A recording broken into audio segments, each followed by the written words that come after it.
Today I'm sharing my birth story, the beauty, the agony, and the truth, and nothing but the truth. Hello and welcome back to Veggie Magnifique, your go-to for holistic wellness and a healthy vegan lifestyle. If you are new around here, my name is Anne. I'm a health coach and performer and a new mom. So today I am finally sharing my home birth story. Yes, it's been almost 3 months, but honestly, I've been too busy breastfeeding and not getting any sleep to get anything done. Plus, I had like PTSD and needed to just process. Now though, I'm starting to get a little bit more adept at sneaking in productivity, usually while I'm breastfeeding. So here I am, ready to tell you the story of Edgar's birth. So yes, we had a little boy, his name is Edgar Douglas, and we think he's very adorable. Okay, so Edgar was born a week past his guest date at home in our bedroom. But it's a long story, so let's begin. But before we do, quick disclaimer.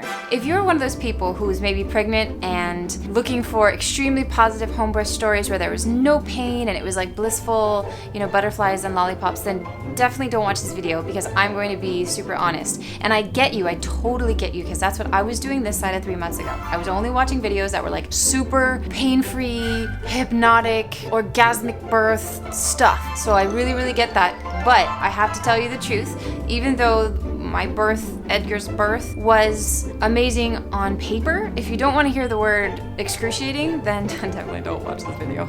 So, that being said, for those of you who are still here, let's begin. So we had initially thought that toward the end of my pregnancy that baby boy was head down, right? Remember? Well, it turns out the little rascal was not head down, and we didn't really know because his head was like hiding somewhere in my massive torso. Now, are breech home births impossible? Of course not. Breech is the other normal. Like, breech is a thing that has been happening for a very long time, and women have been birthing babies. That being said, it's not optimal, and there are different kinds of breech. And my midwife, who is perhaps the most adept and amazing midwife in all midwifery, wasn't exactly stoked about the breech situation and urged me to be a little bit more proactive about inspiring him to flip. Now that I've given birth, I totally understand her. But at the time I was like super naive and like, I got this at home, no problem, Earth Mama, right? Anyway, so I started to try everything from homeopathic pellets to gentle chiropractic practices of massaging the round ligament. So we're going to the chiropractor today because baby is not head down and we need to get baby head down. So we're going to encourage him by doing something called the Webster technique, which is a chiropractic technique that encourages baby to debreechify. To different postures and positions, like everything. But baby wasn't turning. So when we were at week 39, my midwife was like, dude, you might, she didn't say dude, she's like, you might. Please maybe think about making an appointment for a version at a hospital to flip baby or to try to flip baby. So a version is essentially where they go in and they move baby, right? They flip baby if they can. However, just really quick, hospital avoider that I am, hospitals are cool, but not always cool. If you do a version in a hospital, your likelihood of a C-section straight after is really high because most hospitals and most OBGYNs aren't going to do a breech delivery. If they can't flip the baby, they're just gonna wheel you into a C-section, which of course I really wanted to avoid, obviously. So I had to make an appointment for the version. Turns out the one doctor who does it and or we'd be comfortable doing it was out of town and I was 39 weeks. So my doula pulled a few strings and we got an appointment for like the day that she got back, which I thought, okay, cool. I really do think that Edgar's coming late. At the time he wasn't Edgar, he was baby. I really thought that baby was going to be late, so I wasn't too concerned about that, although I was concerned about getting him flipped. I mean, the whole thing was concerning, to be honest. It was extremely nerve-wracking that we had a baby that wasn't in the optimal position, and my midwife, who's again extremely experienced, was a little bit uneasy about, and so, I was naive and like, no, we'll be fine, but at the same time, I was like, oh my gosh, we're not gonna be fine, right? And the whole thing about giving birth at home is you have to be as calm as possible, right? So that you don't get the fear, tension, pain response. The whole idea is that when you're afraid, which you might be if your baby's breech, then you have tension, which then causes pain, right? Which I have spoken about before, but Anyway, let's get back to the story. So I made the appointment for the hospital. However, I wasn't done trying to do it more holistically. So there was a chiropractor in Maine that another midwife had told me about and who had a really good success rate at flipping babies. So I had gone to see her a couple times, and at one point we thought baby had totally flipped and baby was totally head down. And then my midwife comes over and puts her stethoscopian thing on and does her midwifeian thing, and she's like, no, that is not baby's head. And I was like, no. So anyway, we went to Maine one last time before, again, I had had that appointment for the version. And my midwife was like, I'll come. So she came with us, it's like an hour away almost. And the chiropractor did her essentially chiropractic version.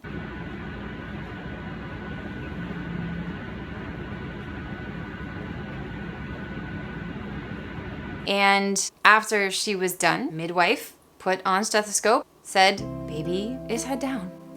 And I started sobbing.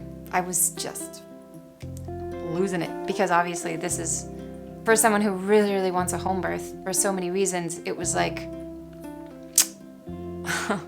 anyway, it was really emotional. I was really, really, really, really relieved that baby was in the optimal position for my first birth that I was planning to do a home birth for. So midwife runs off. We start chatting with the chiropractor about like Disneyland. And then I started bleeding. Like copious amounts, like bleeding. We ended up in the hospital. Gratefully, we called our doula. She was Johnny on the spot. She called ahead. So they were expecting me. You know, I got wheeled in. It was a whole thing. My doula met us there, and so she brought me some fresh, clean, organic undies. The coolest doula ever. The bleeding was slowly subsiding. Sorry if this is TMI, but this is a birth story, so there's blood. There's blood. And again, it wasn't continuing. It was more of like initially there was blood, and my midwife was the one who was like, go to a hospital right now. And remember what I said about not doing any ultrasounds unless I had to a few videos back? Well, I had to. So voila, I ended up doing a couple ultrasounds because I had to. Such is life. So here's what happened. So we wanted to know why I was bleeding. It was kind of unclear. Had the uterus been ruptured? Was it just a little, jolting? Like what had happened, right? And the fact that the bleeding had slowed was a good thing. Of course, the doctor on whom we fell, that's a very French thing, but the doctor that we got, because it's a crapshoot when you go to the hospital, was kind of pedantic and like, you need to be induced right now. And we're like, why? And she's like, yeah, your baby's kind of small, kind of in this percentile, and blah, blah, blah, blah. And I'm like, yeah, well, shouldn't we wait a couple weeks so he can grow? And she was like, well, no, because we think that you're not feeding your baby as well as we could if we popped him out and started to feed him with either breast milk or formula. And I was like, okay, thanks, but no thanks, I'm not going to be induced. And of course, my doula was there, and we were corresponding with my midwife as well. So it was like, we don't think that inducing the baby right now is the right idea, which I just want to bring up. So this doctor was certainly well-meaning. She wasn't enchanting, but she certainly was well-meaning. However, she hadn't been following me in this pregnancy at all. She didn't even put her hands on my belly. She really just looked at the ultrasound, which again is technology and is not always foolproof. So she was like, okay, your baby's not in this percentile, blah, blah. Spoiler alert, he was perfect. But anyway, so this is what she's saying. And I think it's really important, I'm just gonna say, I think that there are wonderful doctors, and there are doctors who are a little bit more caught up in their own virtue and hubris. But the thing is you have to trust your own intuition, and you can't be bullied, right? You cannot be bullied. And I think that happens a lot. There was a lot of fear mongering happening because we asked her these questions. Okay, what do you suggest? What do you recommend? And then my husband and I, we would chat about it with our doula. We wanted to be responsible parents.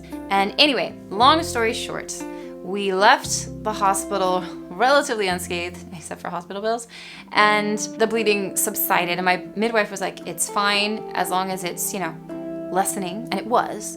So in the end, we're not really exactly sure what the bleeding was. However, the ultrasound reassured us that the uterus wasn't ruptured, or there actually wasn't really any problem. So it was probably something with like the umbilical cord, which I will get to later. So fast forward to 41 weeks. So I go into labor at 41 weeks, and it starts off of like, whoa, that's that's an interesting sensation, right? And it's like early labor, right? So my contractions are far apart. They're not very contraction-y. It's more just kind of an interesting sensation. And that's like the night before. And then they start to get more intense. And to be honest, it really felt like I was in some sort of like weird trance, because I'd never felt these things before. And they were a lot more intense than I could have imagined that they would be. And I remember texting my mom and Chloe and being like, this is really hard. This is really hard. Oh my gosh. And then it just got increasingly harder. Spoiler alert. So the next morning, my husband is tracking my contractions. Thankfully, I'm not doing that because I was just out. And you know how a lot of people are telling their birth stories and they're like, okay, in early labor, we went for a walk, you know? And it's like, it boggles the mind. I couldn't have gone for a walk. Like, it was just like I was ravaged by these sensations. I'm laughing about it now, but when it actually happened, it was extremely hard. So anyway, what ended up happening is my birth on paper, as I said, was amazing. It was 6 hours of active labor and then more than that, like the night before of pre-labor. It was so excruciating. It was absolutely like mind-blowingly excruciating. And I was just really, really caught off guard. Like in the beginning, I started doing my hypnobirthing meditations. Like right in early labor, I was listening to those and I was like, okay, getting in the zone. Close your eyes and breathe deeply for a minute. And then when the contractions hit, it was like, Gah! Then, you know, whereas Arnold was like, hey, you know, do you want to listen to your meditations? I was just like, Gah! You know, and so I essentially spent probably, I don't know. Well, active labor was 6 hours. So let's say maybe 7, 8 hours screaming, moaning gutturally into my bed every time a contraction hit. Like, that is what I had to do to handle it. That's what I did. So we didn't actually end up doing a water birth for a couple of reasons. Mainly because I didn't feel like going downstairs and getting in the water, because there was something kind of comforting that, I don't know, I needed in my soft bed of being able to scream into my bed. Yeah. So my midwife and my husband are communicating, and my doula as well. And I think that they thought it might take a little bit longer for me to get going into active labor, but it actually happened, I think, a lot quicker than any of us expected. I wasn't thinking about it. I didn't know what was going on. Arnold was taking care of that communication. Thank God, because I was just in another state, on another planet of insane agony, essentially. So at one point, just before transition, I think, my midwife, because I had been on my hands and knees the whole time. Like, my knees were just ravaged after that experience, but I couldn't do any other position than, you know, bending over and just screaming, because it was just so, there are no words. And so at one point she's like, well, maybe a different position would be helpful so why don't you go try, you know, the bathtub. So Arnold fills up the bathtub with our filtered shower head water. And I didn't really feel like it, because here's the thing. I don't like being cold. And also we have neighbors on the other side, and I was just losing my, you know what, I was just, you know, I had hoped to be quiet and peaceful and zen while bringing my child into the world, but that just was not happening. I was unable to be calm and zen. I was losing my mind. And the bathroom, there's just like a thin wall, and so I wouldn't have felt comfortable, because there was an illusion of privacy in our bedroom, I think. Thicker walls and whatnot, whereas in the bathroom, yeah, it's a thin wall. Fortunately though, no one called the cops, because it's not like I was talking with all my neighbors that I was gonna have a home birth. In fact, nobody really knew. So thankfully, well, one of my neighbors is like deaf, but thankfully no one called the cops, because I was literally the most vocal of all vocals that have ever vocaled. So I got into the bathtub and I instantly knew, no, this is not happening, because, you know, it's not the middle of summer. Water, when you're in it, it's like warm, but when you're out of it, it's cold, and the sides of the bathtub are obviously hard, right? So the water was not soothing to me whatsoever. Like, it just really wasn't for me. So I instantly got out and toweled off and got warm again and crawled back to the bedroom. So I'm losing my mind. We're going through frequent contractions or surges. And then we get to that point where it's like time to push. And the thing is like, I had heard that you don't really want to push too hard, because you don't want to tear, and you want your body to just kind of like, you know, evict, for lack of a better word. And so when the transition phase came about, essentially you feel like you have to go number 2. That's kind of like what it felt like. So my midwife was like, okay, well, maybe it's time to push or whatever. And then that, I'm just like kind of summarizing, because it was just like an arduous marathon of insanity. So there's not really much to tell other than it just being so incredibly excruciating. So when we got to the transition part, I started just like sort of convulsing, and it felt like my pelvis was breaking open, like ripping open. Like, I'm sorry, like I'm really sorry, but I'm just telling you the truth. That's what it felt like. And again, I probably didn't do this right. You know, it's my first baby. You know, maybe I didn't get into the zone enough. Evidently, I wasn't in the zone, but it was just excruciating. And it really felt like I was breaking in half. Like there was no way that it was just like impossible that it was just impossible. And yet, obviously, you know, we have a baby now, so somehow the pelvis did expand. But anyway, toward the end, I guess he was stuck on my pelvic bone, and my midwife, who was just the best, and she was so patient, she just kept saying, you know, it's just your baby. You know, because I kind of checked out. Like, I just was in the throes of this painful experience, so it's easy to forget that, like, you're pushing out this little human that is your child. I just was, like, in a different world, and she was calmly reminding me that it was just my baby, which was great. And so he, I guess, was kind of stuck on the pelvis, and I was like, oh my gosh. And I was doing this kind of weird contorting thing with, like, my legs, which apparently they'd never seen before. Again, TMI. So my midwife asked my husband, hey, do you want to catch the baby? So I knew we were getting somewhere. But then again, I was gone. I was totally not there. And what ended up happening is all of a sudden, he shot out like a rocket.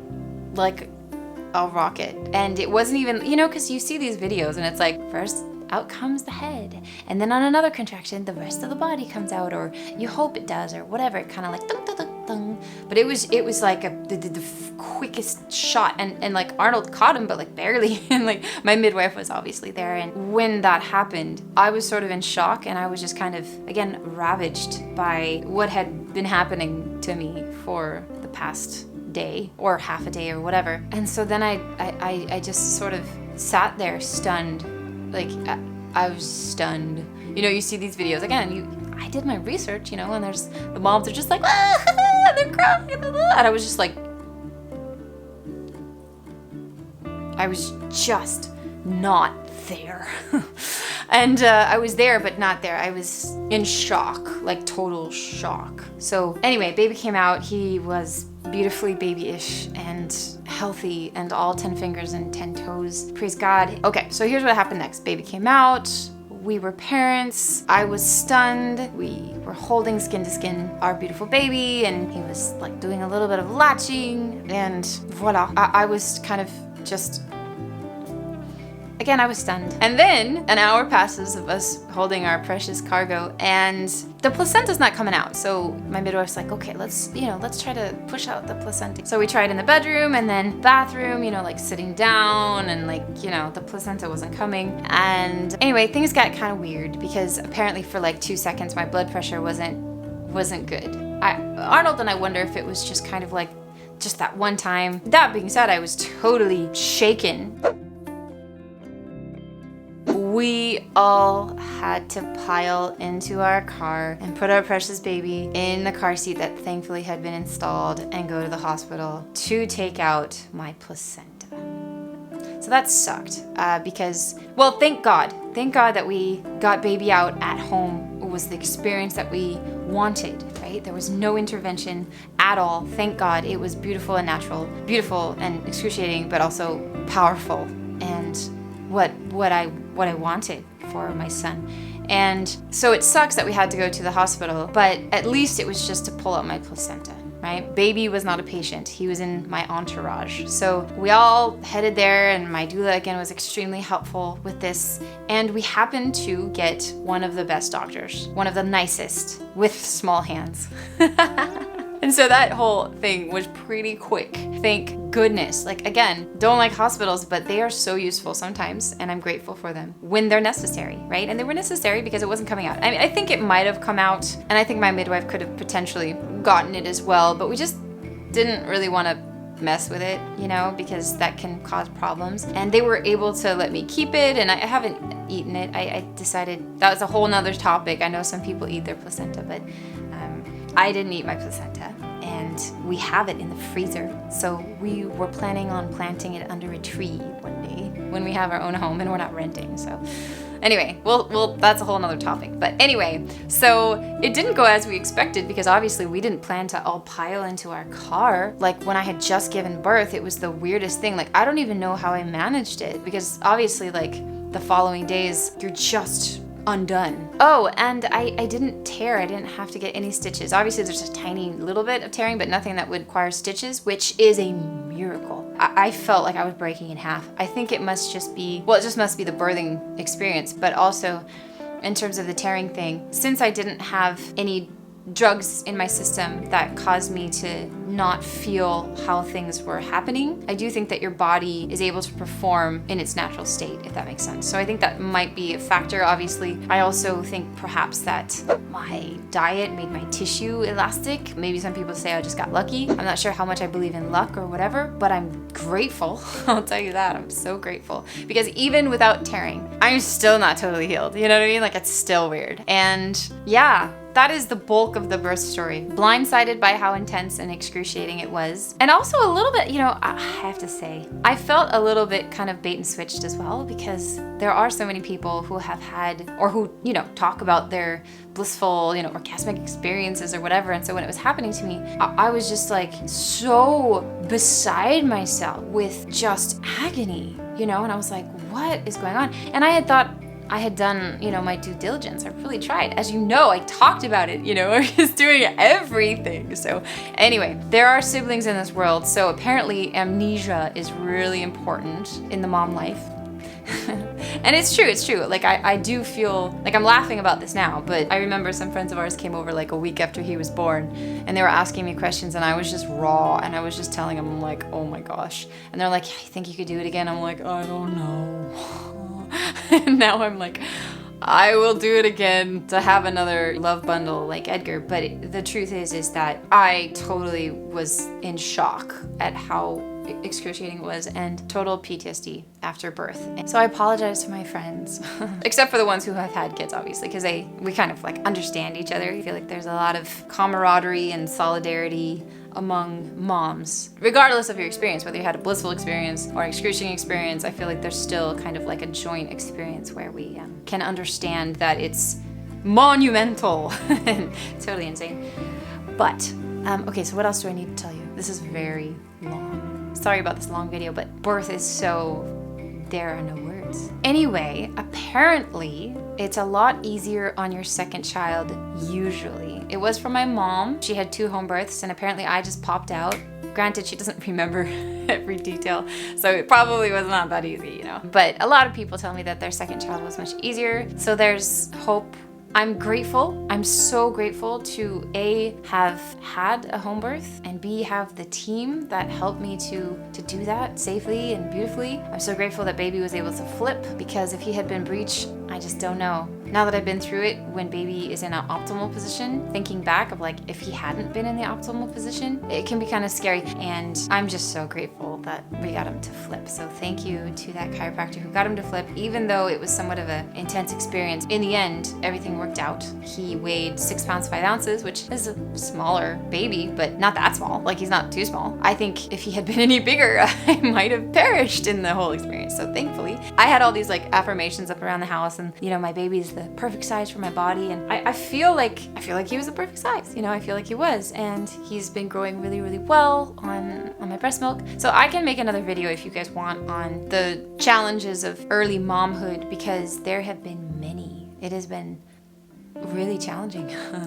I feel so blindsided because, you look at like, I don't know, maybe it's just like Instagram culture of momming, and you're like, oh, it's so beautiful and blissful and babies are so precious, and they are, but it's so hard when you're sleep deprived or your nipples are just chapped and broken and bleeding. Like, it's just, oh my gosh, so hard. That's for another time though. This was just the birthing story. So let me know if you guys would be interested in knowing more about momhood and my experience. Like, the fact that I'm filming this video is a miracle in itself. Thank God for my husband. So just really quick, let's just summarize this whole experience. Am I happy I had a home birth? Absolutely. Can I imagine doing it in the hospital? No, I I can't. I had a friend say, well, when you were in all that pain, did you want pain medication? And it was like, it was so much intense pain that I can't even imagine that a drug would actually do much unless you actually got an epidural, which I'm not into because it just removes all the sensation and I couldn't do that. Voila. But I really want to encourage you to look into home birth. That being said, for me, it wasn't a cakewalk, but I wouldn't do it any other way. So I don't want to scare you, but I also want to tell you the truth about my experience. If you want to watch a video about a pain-free birth that was more intense sensations and less excruciation, definitely watch Chloe's video,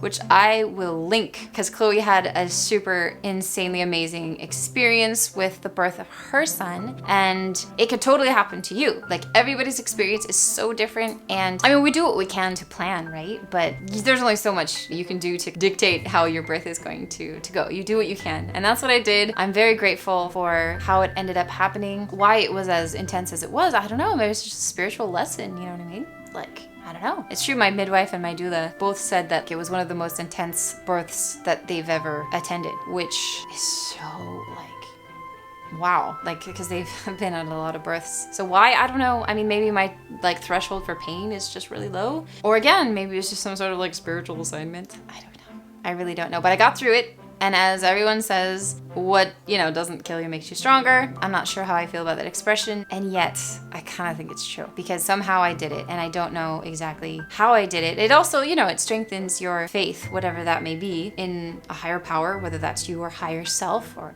God or universal positive juju. It certainly is a spiritual experience. Okay, this was really rambly. Thank you for being here. So there you have it. There's my birth story. Obviously in a nutshell, because it's already a long video, and yet it seems like there's so much more. If you guys have any questions, please leave them in the comments below. I'd be happy to talk about this further. Or if you have anything to say, any suggestions for the next time around or anything, let me know. One thing I will mention is that if you are French, I have something to tell you. Je voulais vous parler d'un projet que je fais avec le Dr. Neil Barnard. On a un programme qui s'appelle Un monde sain. Et j'ai trop hâte. On va lancer ça le 13 janvier. Ça va durer 6 semaines et c'est gratuit. Donc si vous avez envie d'essayer un régime végétalien ou ça fait longtemps que vous voulez essayer, ça va vous aider, ça va vous donner des outils, des astuces. Il y aura des démonstrations de cuisine, des idées de repas, etc. Et c'est gratuit. 6 semaines, ça commence le 13 janvier. Rejoignez-nous, ça va être trop chouette et j'ai hâte de vous voir pour ce programme. Thank you guys so much for tuning in to Veggie Magnifique and for being here and for watching this video. I really appreciate it, and I will look forward to seeing you in my next video. Bye!